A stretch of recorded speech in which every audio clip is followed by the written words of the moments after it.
Hello everyone, artist Charles Wolf here. Hope you're having a fantastic day today. I'm going to do another watercolor painting video here for you. I painted this piece about, a week or two ago, and I've been sitting on it needing to finish editing it, so today I'm going to do that. Here is some lemon yellow and some yellow ochre with a bright brush, and we're going to use the bright brush for most of this painting and then finish it up at the end with a little liner brush. So there it is, I'm using the bright brush, a little bit more of the lemon yellow, a little bit of water, not too much. I'm going to start today by defining the horizon line, starting 2/3 down from the top with some horizontal brush strokes, very gently here.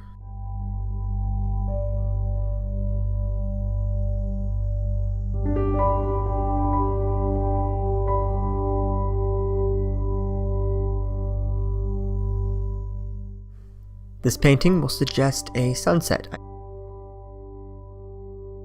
I'm painting from a photograph today that I took when I was on vacation a couple months ago to Asheville, North Carolina.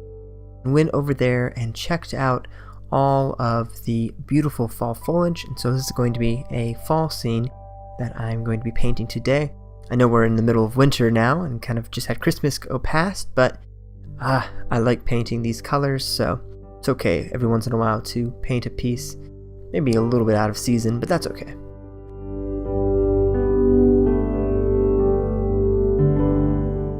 going to take some of that Cobalt Blue and I'm going to run that across. The colors, just so you know, I have are lemon yellow, yellow ochre, Alizarin Crimson, bright red, Payne's gray, Cobalt Blue. I also have some raw Umber and some raw Sienna. So we're going to have yellow on the bottom and then some of that blue, allowing my brush to move fairly freely. Gentle strokes, trying not to leave too many streaks. Using a dry brush, I'm going to kind of even that out a bit.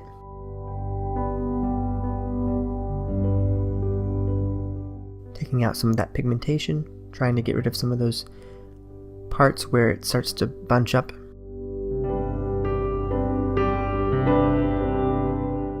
Bit more of the blue.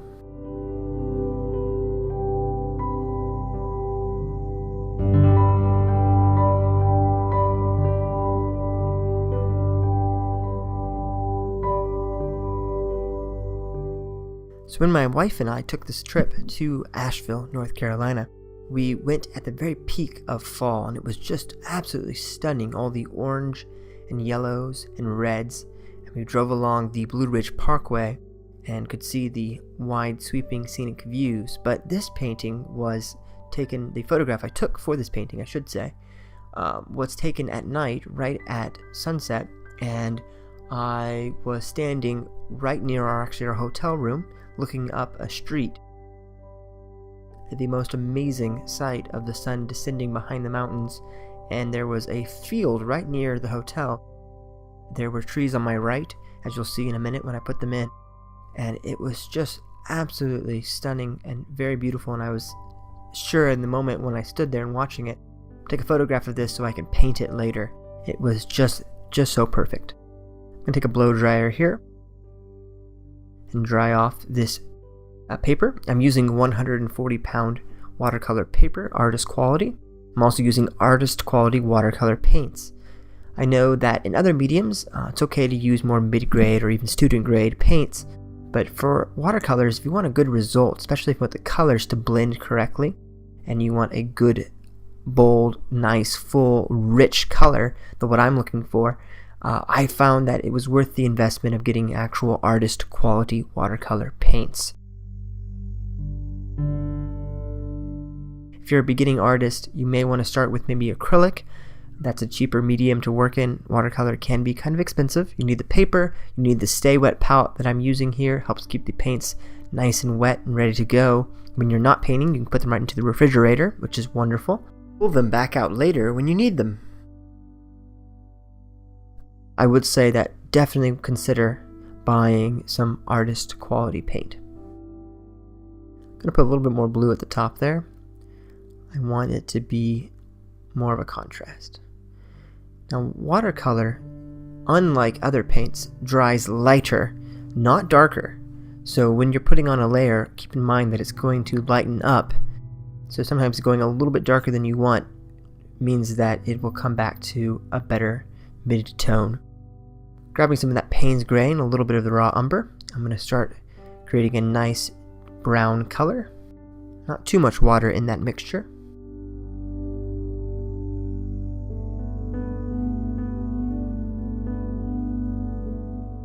Wiped off my brush on some paper towel there, and then I'm going to grab a little bit more of this, kind of forming a point with my bright brush.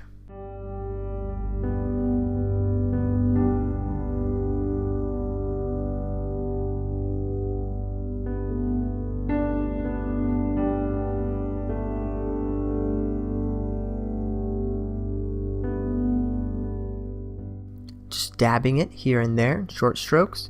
And I'm looking at my picture of where the shadows are of this tree that I have here in the foreground. So looking at the shadows, trying to find the shape, mostly looking for the darkest areas in my picture of that tree, which includes the trunk. So I'm going to start to draw that in here. Just dabbing, just using the very end of the brush only, just the very end. And already you can see that it's a tree, and I haven't even put that much onto the paper.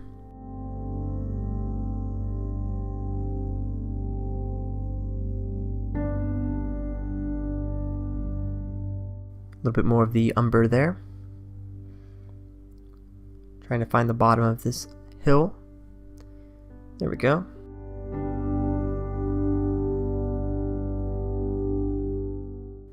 Creating the horizon line more distinctly. That's where the land is going to meet the tree line there.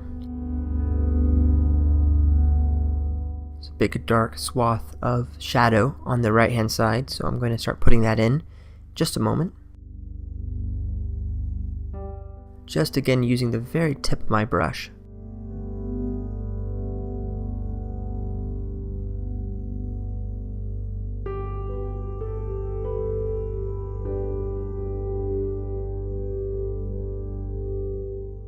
Notice how delicately I am approaching this.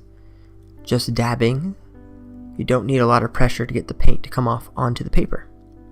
Not too much water either. You want a nice mixture of mostly pigmentation, a little bit of water. I tend to err on the side of pigmentation over water. If you want a very soft layer, then add more water, but be careful, it will run, so you have to find a nice balance. Tricky thing, watercolors, they're kind of a whole different thing compared to acrylic and oil painting, which I enjoy doing, and you can find lots of other videos on my channel in those mediums. I still find it's a unique challenge to use this medium, because if you make a mistake, you can fix it somewhat. You have to be kind of careful and work more slowly than I normally like to, but it's a lot of fun as well.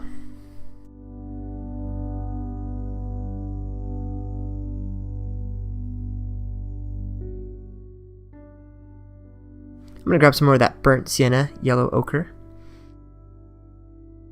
I'm going to mix it up here. It's kind of a nice orange color. It's going to be the perfect color for the foliage of my trees, which were these golden autumn colors.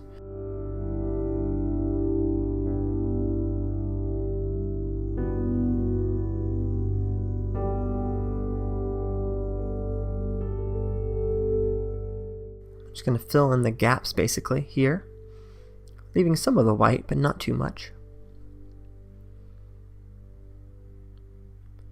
Still dabbing.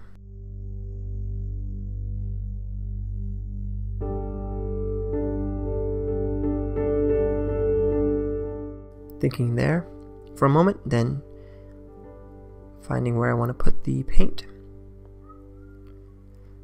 When you're working from a photograph, I can give you a couple of tips. Number one, don't feel like you need to put all the details that you see in a photograph, but try to make generalizations. Where generally are the dark parts of your photograph? Where generally are the light parts? Can you generalize a section of it? Can you perhaps say this section is mostly orange, therefore I will make it all orange? Or this section has a lot of blue, so I'll make it all blue. Is that possible? sometimes you can save yourself some effort by looking at it not so much as all these little details or all the individual leaves, but looking at the colors overall. I'm not putting that much detail into this, but because you've seen these sort of scenes before, you'll understand what's going on in them. Oftentimes, the photograph can tell you the form, help you get the perspective to look right. Are the trees the right height? Things like that. And if you get that looking correct, then the rest of it will take care of itself, really, in the end.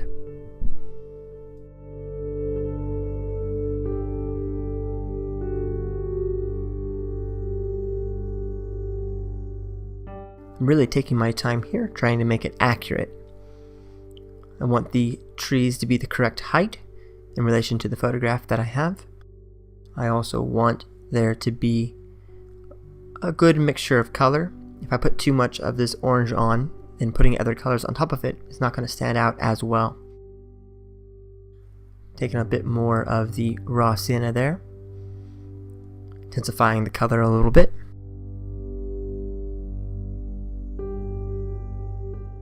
Taking a bit of the Payne's gray, it's back to that burnt umber. I'm going to put in some more of the dark shadows here, just with the very tip of my brush. Just the very tip of it.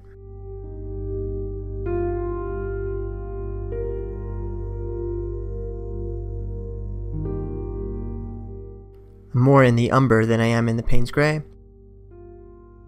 Bright red and add it to there, making kind of a reddish glow for some just lovely sparkling trees back here. Yeah, that's looking better. Some little accents of red.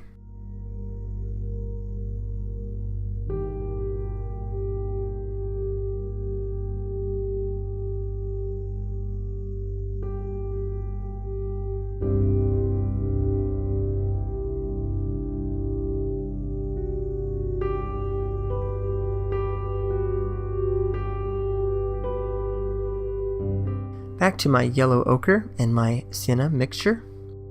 Dry my brush off. Between each of these color changes, I am wiping it off on a paper towel. I also have a cup of water next to me that I can use to rinse off my brush. Bit of yellow there.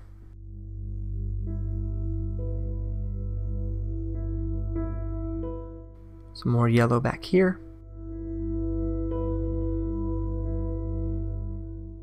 Altogether, this painting takes about a half hour to do, but I am working rather slowly, for me at least, and taking my time and being careful. Like I said, nothing wrong with that. And when you're doing this on your own, at home, you can take as much time as you need. You can even work on it a little bit and then come back to it at a later time. Although with watercolors, it's best to do it all at once, because the water will dry and the mixture will change slightly on you. But acrylic, for sure, you can let it dry and start back up again, paint right over it and keep going. And oil painting also takes a long time to dry, so if you let it sit a day, come back the next day, it's no big deal. Watercolors, a little bit pickier, a little more finicky that way, but still doable, still reasonable. Alright. Back to my gray umber mix. Payne's gray, raw umber for some shadows. That tree was just too pure. I needed to muddy it up a bit with some umber. A few more back there. Sort of a balancing act between color and form, and the shadows are a big part of the form.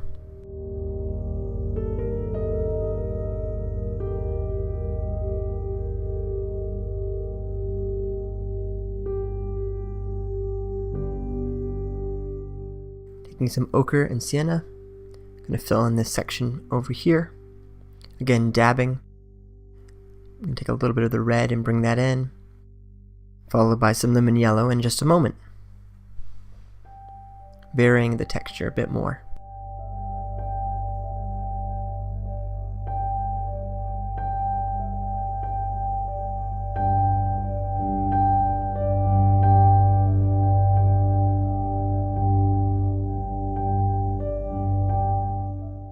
As I recall, there was a lot of yellow on the right tree, and a lot of orange as well. Big tree right near me. Yellow ochre. Great color. Very rich, warm yellow. Wonderful.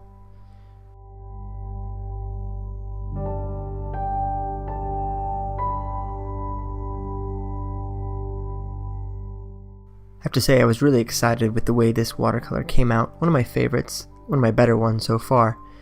And I think I might give it away as a present. I'm not sure to who yet, but it's just a neat little painting, and I had a lot of fun making it.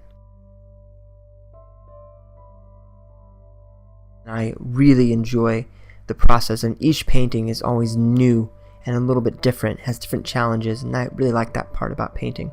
It's always fresh. Back to the Umber and Payne's Gray there.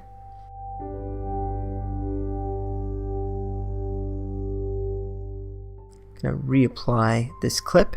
I really want it to be laying flat, so I have to make adjustments as I go.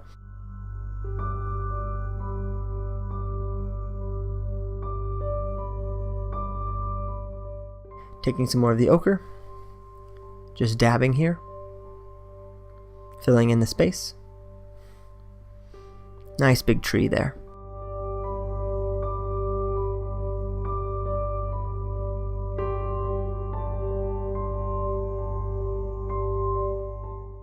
Taking some more of the Umber and Payne's Gray, I'm going to bring in more distinctly some of the limbs in the trunk, clearly.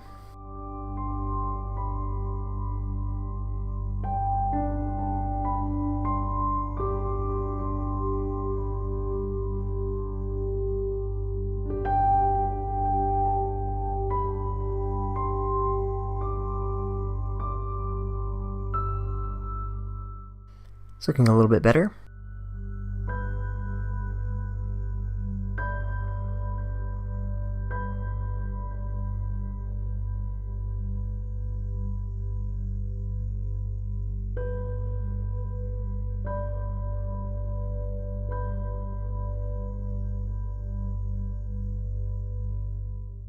Sticking with that color.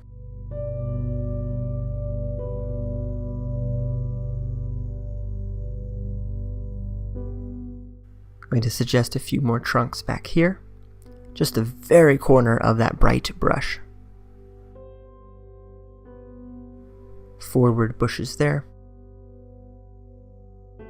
Gently wiggling just the tip of that brush against the paper.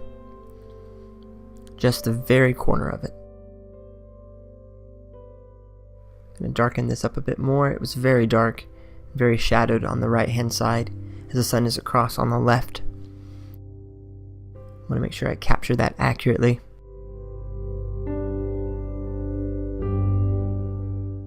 Okay, lemon yellow and a touch of the Alizarin Crimson.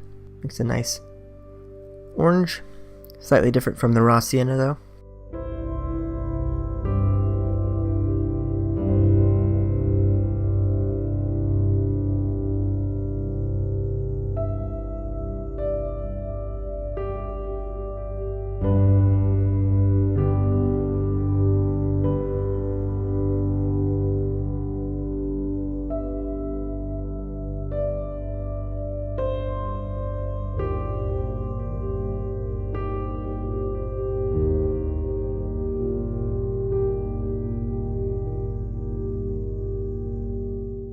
Grabbing a bit more of the lemon yellow. I'm going to start filling in the front of this paper here, the very bottom, third now. Once I'm satisfied with the background trees.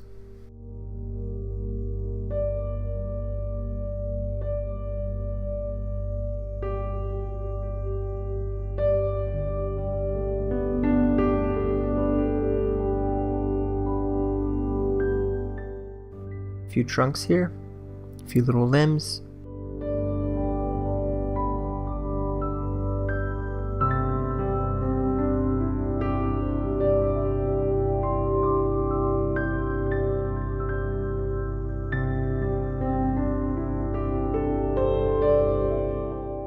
Use a dry brush to take off some of the excess gray, just a moment here. Gonna pull off some of that color. Got a little bit too dark, and so if I can take off some of it, I can put some other color back. That's about all you can do. You can't get rid of it, but you can move it around a little bit. It's okay, you can always move it a little bit, but once it's really dried, it's really difficult to move around at all after that point.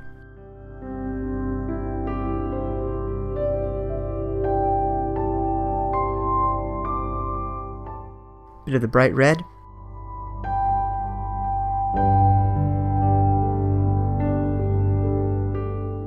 First I'm going to bring this yellow across.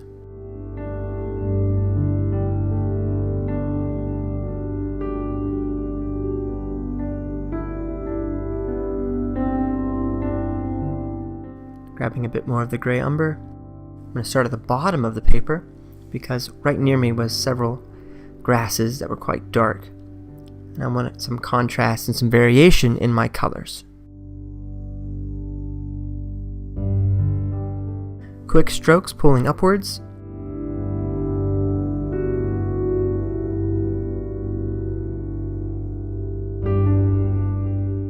Keep your brush moving when you're doing this. It's really important whenever you're painting any type of painting, in any medium as well, that you keep your brush moving and don't get stuck in any one area. I find that it's very easy to get caught up in trying to make one spot just perfect, and then you forget to finish the rest of the painting. So keep your brush moving. Sometimes things will fix themselves. If you put other things on top of them, or you work on another section, you can come back to it, and maybe you'll have some time to think about what you need to do to fix it. Taking some cobalt blue and some lemon yellow, making a nice green here. Or some of this grass that was there. Nice, rich, deep green. Need a bit more of the lemon yellow to make it more of a green. Still too blue, so I'm just fussing with it until I get it a little closer to what I want. What I'm seeing on the photograph that I'm looking at, off to the side.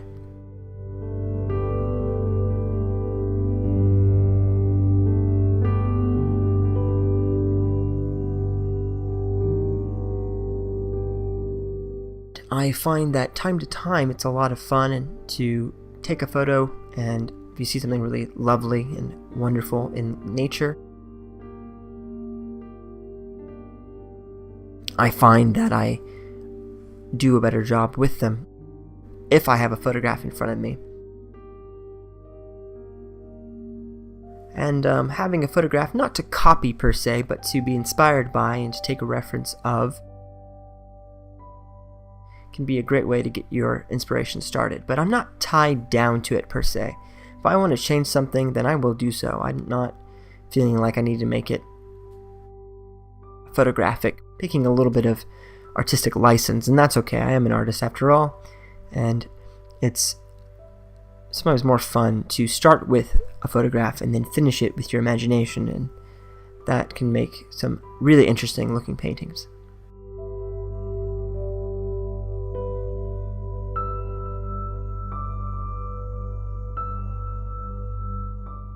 Notice that the green I've not put in horizontal strokes, but I've allowed it to meander more of a diagonal left to right, and that helps add to the illusion of depth in the painting.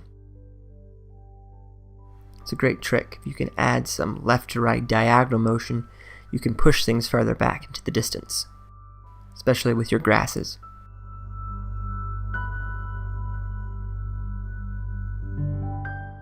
Then here I'm going to just wash in some more of the sienna and the ochre,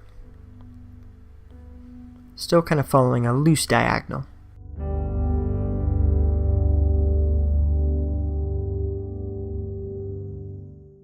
Bit of the raw sienna, a little bit of the bright red, some Alizarin Crimson, very warm orange there.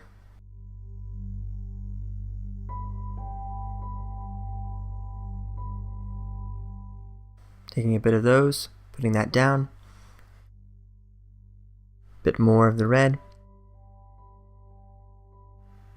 I'll play a little bit of that red in there against the green. Since there are opposite colors, complementary colors I should say, red was not used to make green. Green is blue plus yellow. Red is sort of the other primary color that wasn't used in that mixture. They look really nice together when played against each other. So the red makes the green look more green and more vibrant, and the green makes the red look more red. Now you have to be careful with it. If you overdo it, it will look like you're painting a Christmas scene. We don't want that, too much red and green together. But a little bit of red can look quite nice near some green. But don't overdo it. It's very easy to start looking too crazy and too out there.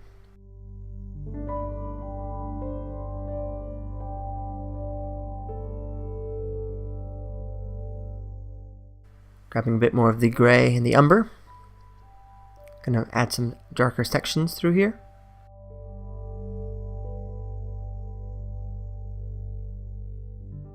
Sort of thinking.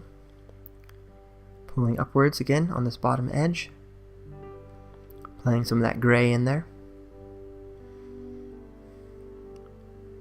I want a very broken looking terrain. I don't want it to look too flat. And I'm allowing some of the white to show through. And that's okay as well.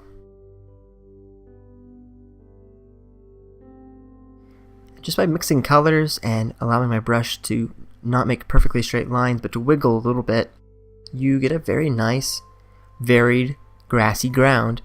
And I didn't have to draw every little blade of grass, but just the overall impression.